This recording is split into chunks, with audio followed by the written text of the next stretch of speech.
बच्चों आपने पिछले टर्म पे जो थ्योरी पढ़ी उसमें देखो आपको कितना समझ में आया है। तो ये न्यूमेरिकल है, आप देखिए इसको करके पढ़िए क्या लिखा है। From the rate expression from the following reaction determine the order of reaction and the determine of their rate dimensions of their rate constant.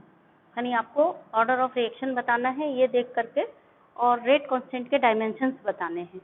ठीक है, तो चलिए फर्स्ट क्वेश्चन है। देखिए ऑर्डर ऑफ रिएक्शन कैसे निकाल सकते हैं आप बताइए। ये रेट क्या दिया है आपको, क्या दिया है आपको?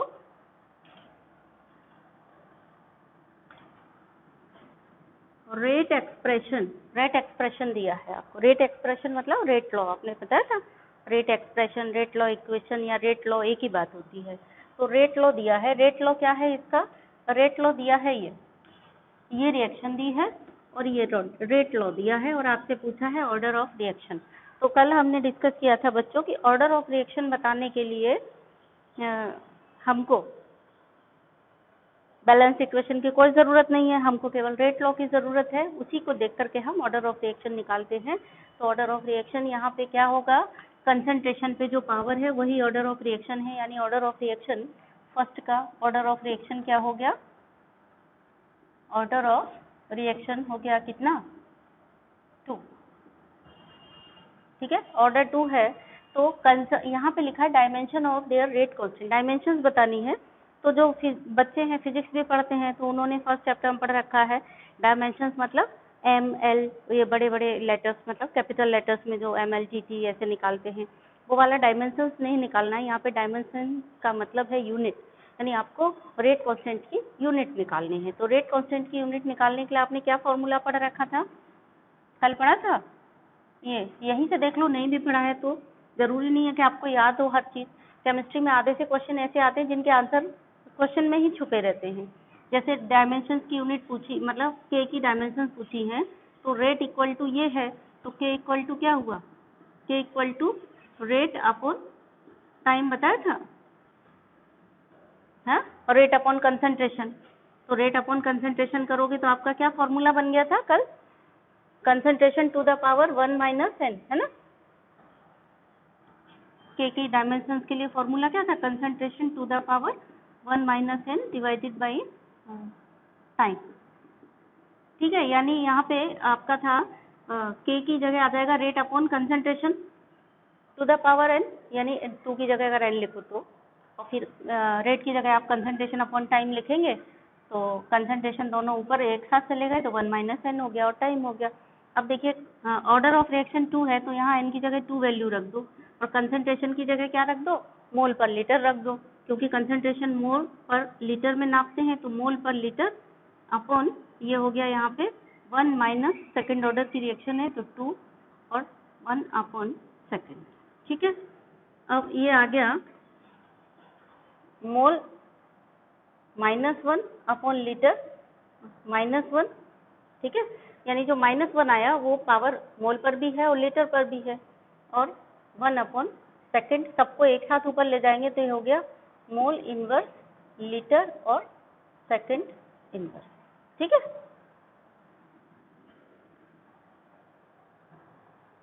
देन नेक्स्ट देखिए दूसरा वाला। दूसरे वाले में क्या है? ऑर्डर ऑफ रिएक्शन क्या है? सेकंड में देखिए ऑर्डर ऑफ रिएक्शन H2O के टर्म्स में 1 है, I के टर्म्स में भी 1 है, दोनों के टर्म्स में 1 1 है। यानी इसको हम केमिस्ट्री की भाषा में कैसे बोलेंगे? Order of reaction with respect to H2O2 is 1 and order of reaction with respect to I minus is 1। दोनों के रेस्पेक्ट में ऑर्डर ऑफ रिएक्शन 1 है, तो ऑर्डर ऑफ रिएक्शन n क्या हो गया? Total overall order of reaction हो गया दोनों के ऑर्डर का टोटल, यानी 1 + 1। यानी ऑर्डर यहाँ पे भी क्या हो गया? ऑर्डर यहाँ पे भी आ गया 2, तो 2 आ गया तो सेम डायमेंशंस रहेंगे, तो आपको दोबारा से 2 है तो आप इसका भी बता देंगे। देन नेक्स्ट है थर्ड। थर्ड में आपसे क्या दिया है? थर्ड में रेट क्या है? बैलेंस इक्वेशन से हमें कोई लेना देना नहीं है, हमको रेट लॉ से सिर्फ लेना देना है। तो ऑर्डर ऑफ रिएक्शन यहाँ क्या हो गई? ऑर्डर ऑफ रिएक्शन हो गई है जो पावर लगी है 3/2, यानी ऑर्डर कितना है? ऑर्डर है 3/2, या हम कहें n की वैल्यू ऑर्डर क्या है, ऑर्डर ऑफ रिएक्शन को हम n से डिनोट करते हैं, तो यहाँ पर n की वैल्यू रख दें इस फॉर्मूले में, तो क्या आ जाएगा, k equal to concentration to the power 1 minus n की जगह सीधा वो वाला रख देते हैं, mole upon litre to the power 1 minus n की जगह हम क्या रख दें, 3/2 है ना, 3/2 इंटू 1/सेकेंड।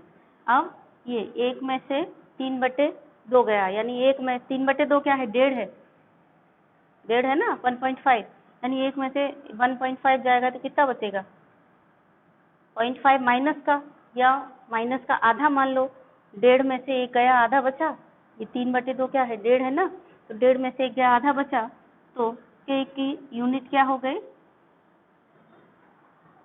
k की यूनिट हो गई, ये इधर ना जाकर अपन नीचे नीचे चलते, चलो k की यूनिट हो गई मोल पे माइनस आधा अपॉन लीटर पे माइनस आधा अपॉन 1/सेकेंड। अब सबको जब ऊपर ले जाएंगे तो ये हो गई मोल पे माइनस आधा, लीटर पे प्लस आधा, माइनस का प्लस हो जाएगा, और ये सेकंड ऊपर जाएगा तो सेकंड इनवर्स, ये हो गया, ये हो हमारा थर्ड का आंसर हो गया। अब फोर्थ में क्या दिया है हमको, देखिए फोर्थ वाला यहाँ करते हैं,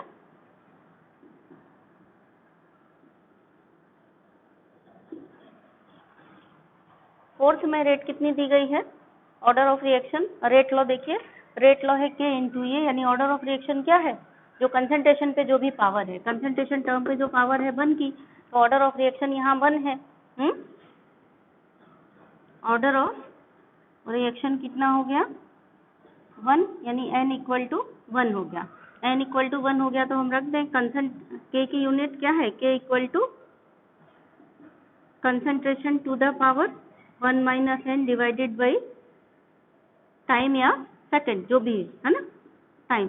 अब कंसंट्रेशन की जगह हम डायरेक्ट ले लिया मोल और per litre to the power 1 minus 1 और इंटू 1/टाइम, टाइम की जगह हमने टाइम की यूनिट लिख दी सेकंड, तो ये क्या हो गया, ये सब पूरा 1 में से 1 गया, 0 बचा, ये पूरा टर्म 0 हो जाएगा, 1/सेकंड बचा, यानी फाइनल यूनिट क्या आ गई आपकी, सेकंड इनवर्स, ये आ गई।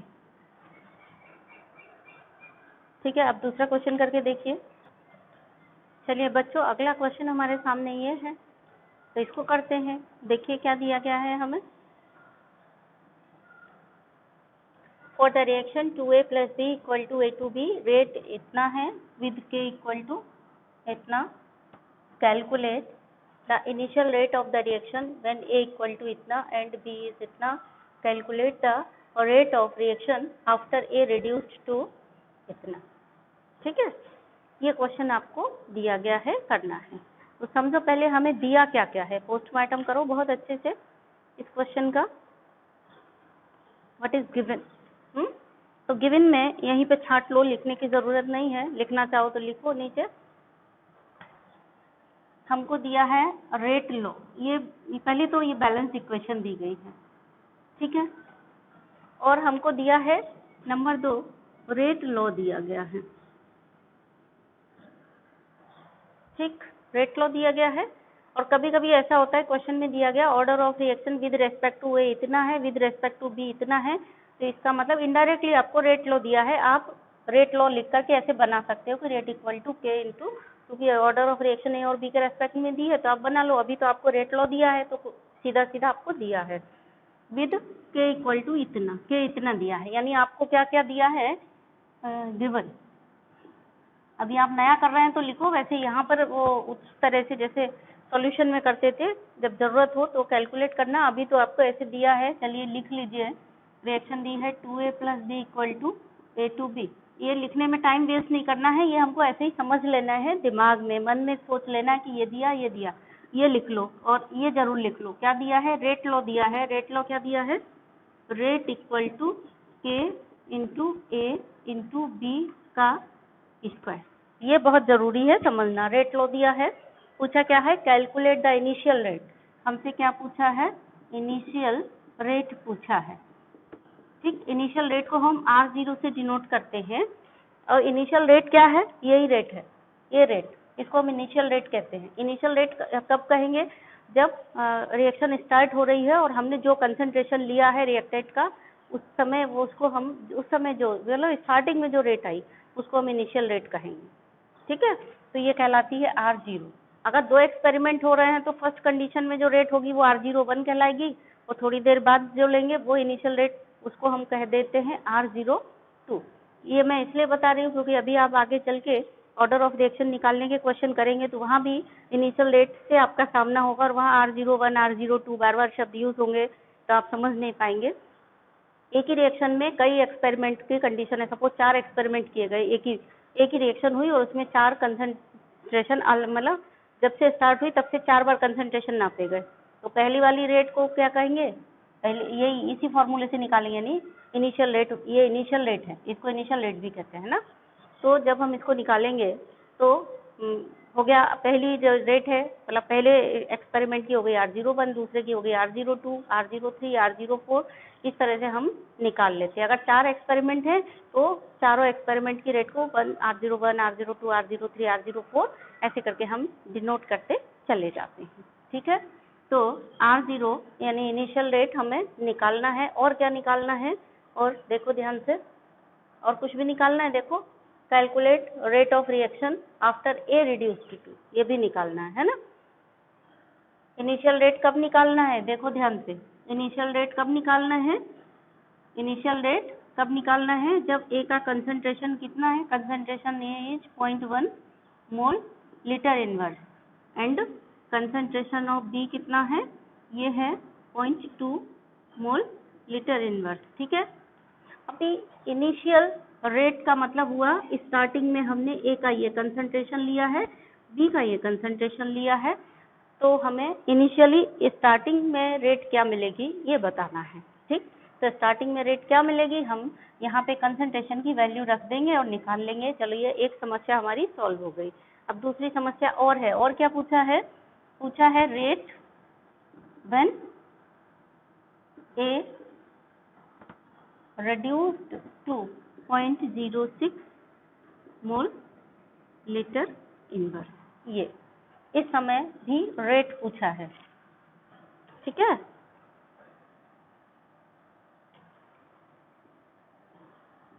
रेट ये पूछा है जब A रिड्यूस होकर के इतना रह गया, ये समस्या है हमारी। तो चलिए पहला क्वेश्चन करते हैं, इनिशियल रेट। तो इनिशियल रेट क्या हो गई, इनिशियल रेट हम इसको रेट लिखें या R0 लिखें, R0 मतलब शुरुआती टाइम पर, है ना, इनिशियल रेट। R0 से भी डिनोट करते हैं, कहीं कहीं आपको लिखा मिलेगा, चाहे इसको इनिशियल रेट लिखो, चाहे सिंपल रेट लिखो, चाहे R0 लिखो, एक ही बात होती है, ठीक है। तो कैसे निकालोगे, रेट इक्वल टू क्या है, K equal to A into B। ये बार बार लिखने की जरूरत नहीं है, आप कंफ्यूज हो जाएंगे, चलिए डायरेक्ट लिख रहे हैं क्योंकि एक बार लिख चुके हो ना। तो रेट इक्वल टू क्या हो गया, K की यूनिट कितनी है, K आपने लिखा नहीं है यहाँ पे, है K और दिया है 2.6 इंटू 10⁻⁻6 मोल -2 लीटर स्क्वायर सेकंड इनवर्स। तो रेट इक्वल टू K हो गया 2.6 इंटू 10⁻⁻6 इंटू A का कंसंट्रेशन कितना है, A का कंसंट्रेशन 0.1 और B का कंसंट्रेशन 0.2, ठीक है। अच्छा, आप जब क्वेश्चन सॉल्व करेंगे तो इसको यहाँ ना लिख करके, ये वाला यहाँ ना लिख करके यहाँ लिख दो सीधा सीधा, तो और ज़्यादा सही रहेगा। K इंटू A का कंसंट्रेशन इंटू B का कंसंट्रेशन का स्क्वायर, ऐसे भी लिख सकते हो। अब आपने वैल्यू रख दी, अब इसको आप सॉल्व करेंगे। देखिए इस बार लगाना मैं भूल गई, 0.2 का स्क्वायर। अब करेंगे तो इसको सॉल्व करिए। K 2.6 ही दिया है, इसका 2.0 है बेटा, 2.6 नहीं है, देखो ध्यान से। K 2.0 है, थोड़ा सुधार लीजिए भाई, यहाँ पर है K 2.0, ठीक। तो यहाँ पर भी आप कर लीजिए K 2.0, ठीक, 2.0। तो ये हो गया 2 दूनी 4 और दूनी 8, 8 हो गया, और एक पॉइंट और ये स्क्वायर से एक और पॉइंट बढ़ जाएगा, 2 पॉइंट और एक 3 पॉइंट पहले लगाना पड़ेगा। तो 1, 2 और एक 3, 0.008 इंटू 10⁻⁻6 दैट इज 8 इंटू 10⁻⁻9 आ गया रेट। रेट की यूनिट क्या होती है? मोल लीटर इनवर्स सेकेंड इनवर्स, ये आ गया। अब आ गया दूसरा क्वेश्चन। आप पहले अपने से करिए और ये गारंटी है कि सेकंड क्वेश्चन 95% बच्चों ने गलत कर रखा होगा। देखिए क्या गलती करी होगी आपने, ठीक है। एक तो यहाँ पर ये याद रखना है, बड़े अच्छे से नोट लगा करके रख लो, ये जो रेट लॉ का फॉर्मूला है यहाँ हमेशा बचा खुचा कंसंट्रेशन रखोगे। कौन सा? बचा खुचा, ठीक है। बचा खुचा मतलब जो बचा है कंसंट्रेशन वो उसी से रेट ऑफ रिएक्शन इफेक्टेड होगी। जो खर्च हो गया उससे कोई मतलब नहीं है। बचा कितना है वो कंसंट्रेशन रखेंगे तब हमारा रेट निकलेगा। हमेशा रेट लॉ में हमेशा यहाँ पर चाहे प्रेशर रखें तो बचा खुचा कंसंट्रेशन रखेंगे, तो बचा खुचा बचा वाला कंसंट्रेशन रखेंगे। इसको अलग से नोट लगा करके लिख लीजिए, बचा खुचा ही रखना है हमेशा। चलिए, अगर ये चीज याद रहेगी तो भी शायद गलती ना हो आपकी, ठीक। तो देखिए दूसरा पार्ट क्या था, हमको तब रेट निकालनी थी जब ए रिड्यूस होकर के 0.06 हो गया।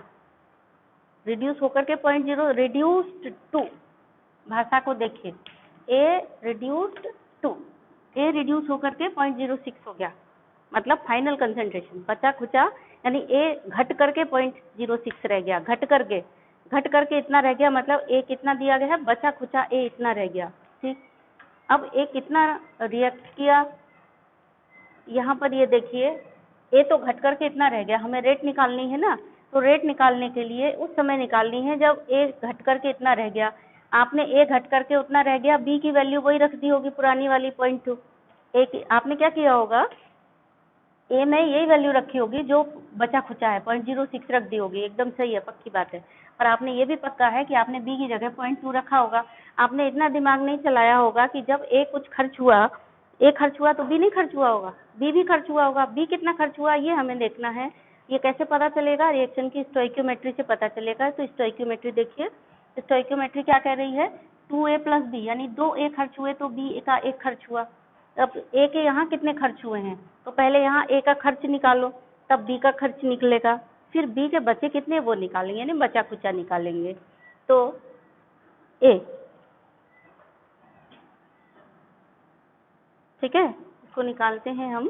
When A reduced to 0.06 mole litre inverse, उस समय रिएक्टेड अमाउंट ऑफ ए कितना होगा?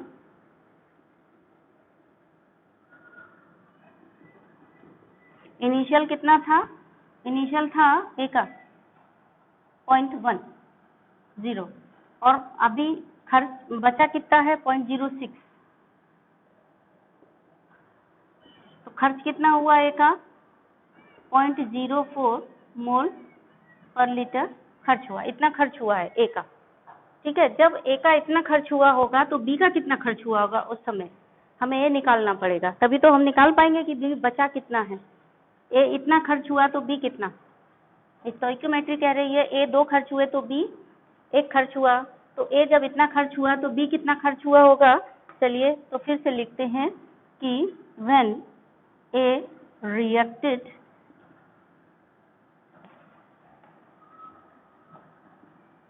when 0.04 mole liter A reacted, B reacted will be A का आधा, है ना। जब ये 2 होता है तो ये 1 होता है, तो ये 0.04 होगा, तो ये कितना होगा 0.02। अब B बचा कितना, लेफ्ट अमाउंट ऑफ B,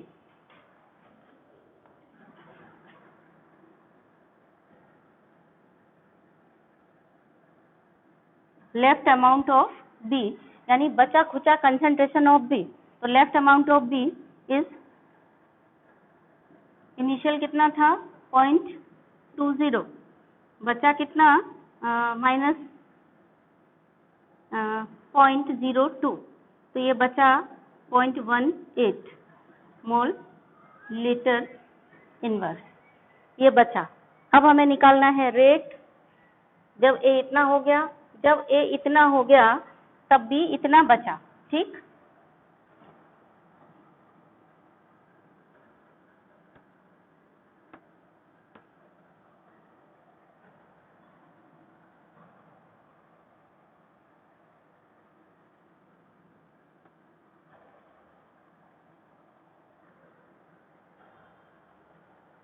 तो रेट इक्वल टू हुआ के इंटू ए इंटू बी का स्क्वायर। के है तुम्हारा 2.6 इंटू 10⁻⁻⁶। ए कितना बचा? बच्चों की ये गारंटीड गलती होती है, या तो इनिशियल अमाउंट ऑफ बी रख देंगे 0.2, अगर वो नहीं रखा, ये फाइनल बचा खुचा निकाल लिया, तो ए का 0.04 वैल्यू रख आएंगे। ए की तो ए तो 0.04 जो निकला वो तो कंज्यूम्ड ए है, कई बच्चों ने लिख दिया होगा 0.04, जबकि ए बचा खुचा ए कौन सा है? बचा खुचा ए है 0.06। तो यहाँ पे हमें क्या लिखना है? ए की वैल्यू 0.006 इंटू बी की वैल्यू कितनी है? 0.18 का स्क्वायर, ठीक है। ए रिड्यूस टू 0.06 ही है ना? हाँ, ए रिड्यूस टू 0.06, तो ये बचा कुछ ही तो है, घट करके इतना हो गया है ए, ठीक। जो आपने 0.04 निकाला वो ए का कंज्यूम्ड अमाउंट था, वो क्यों निकाला? वो आपने इसलिए निकाला कि बी का कंज्यूम्ड अमाउंट कितना है और बी बचा कितना वो जानने के लिए आपको ए के कंज्यूम्ड अमाउंट की जरूरत थी, इसलिए निकाला। तो आपको यहाँ ये वाली वैल्यू 18.18 और ए का बचा खुचा रखना है। अगर आपने ये ध्यान रखा तो आपका गलत नहीं होगा, नहीं तो दो गलतियां होने के चांस हैं, या तो ये गलत होगा या तो फिर वहाँ गलत होगा। तो इसको जब आप कैलकुलेट करेंगे, कैलकुलेट करने में कोई प्रॉब्लम नहीं है, तो ये आपका आ जाएगा 3.89 इंटू 10⁻⁻⁹ मोल लीटर इनवर्स सेकेंड इनवर्स, ठीक है। अब एक क्वेश्चन और करते हैं हम। देखिए बच्चों, इस क्वेश्चन में क्या दिया है, पढ़िए इसको ध्यान से। The decomposition of NH3 on platinum surface is zero order reaction. What are the rates of production of N2 and H2 if K equal to इतना, ठीक है। अब आप इस क्वेश्चन को पढ़ करके ये सोच रहे होंगे कि इसमें तो कुछ दिया ही नहीं है, इसमें सिर्फ K दिया है, ठीक है। K दिया है ना, कुछ और दिया है? ध्यान से देखो, और भी कुछ दिया है, देखिए ध्यान से। डिकम्पोजिशन ऑफ NH3, आपको रिएक्शन भी दी है, ठीक है। रिएक्शन क्या दी है? NH3 का डिकम्पोजिशन, मतलब 2NH3 डिकम्पोज होगा तो N2 + 3H2, ये रिएक्शन दी गई है। और क्या दिया है? ये कि ये रिएक्शन जीरो ऑर्डर की है, ये वाली बात बता दी। इसका मतलब आपको इनडायरेक्टली रेट लॉ दिया है। रेट लॉ इससे कैसे लिख सकते हो? ये तो हो गई रिएक्शन और ये जीरो ऑर्डर की है, तो रेट लॉ इसके लिए क्या हो गया? रेट लॉ हो गया आपका rate equal to K into concentration of NH3 to the power N, यही तो रेट होगा इस रिएक्शन का।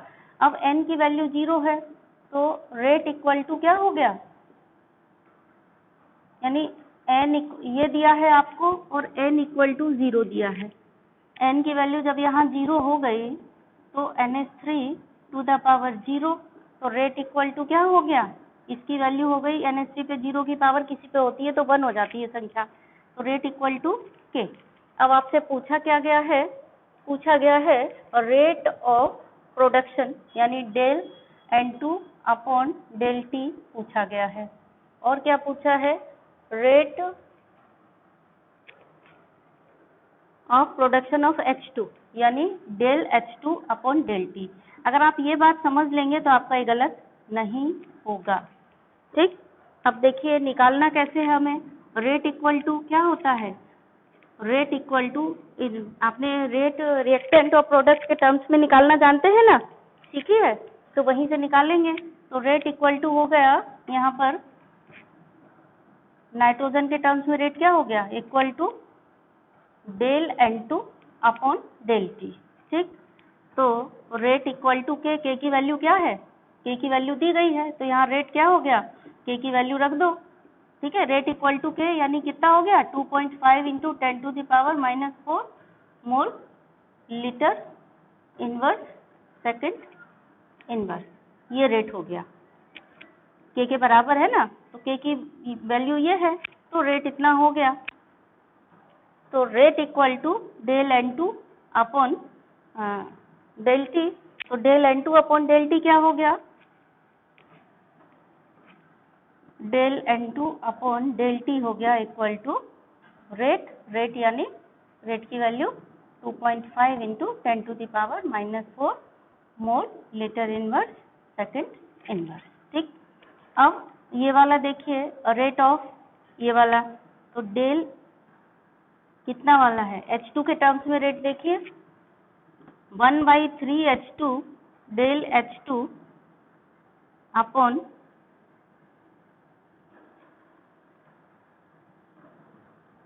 Del T equal to rate. आपको निकालना है सिर्फ इतना, तो 3 उधर चला जाएगा, तो del H2 upon del T equal to क्या हो गया, 3 इंटू रेट।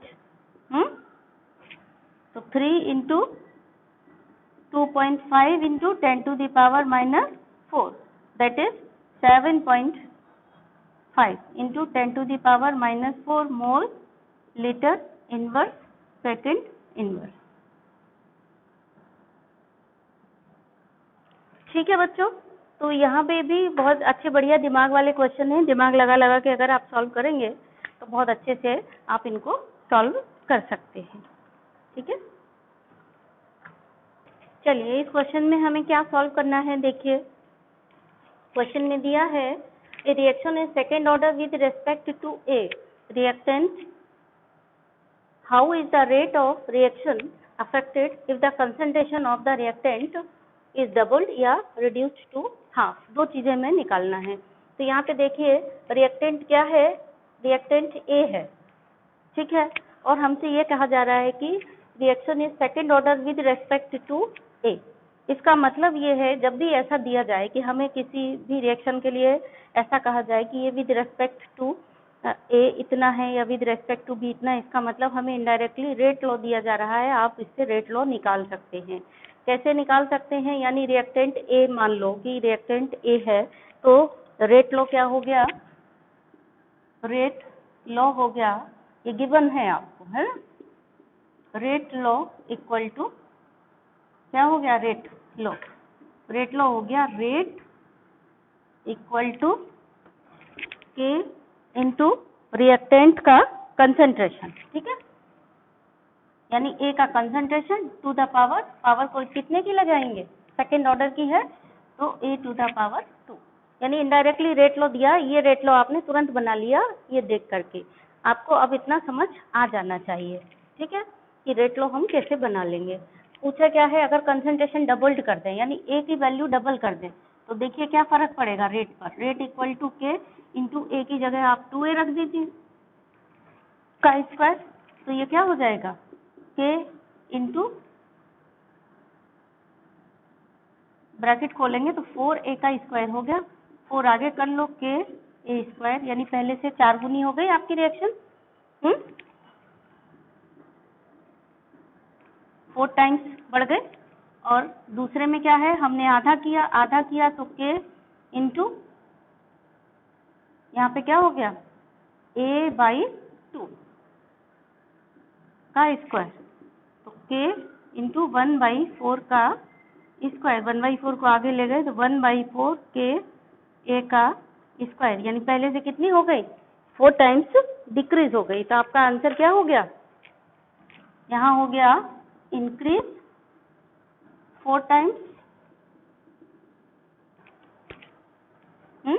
और यहाँ आपका आंसर क्या हो गया, डिक्रीज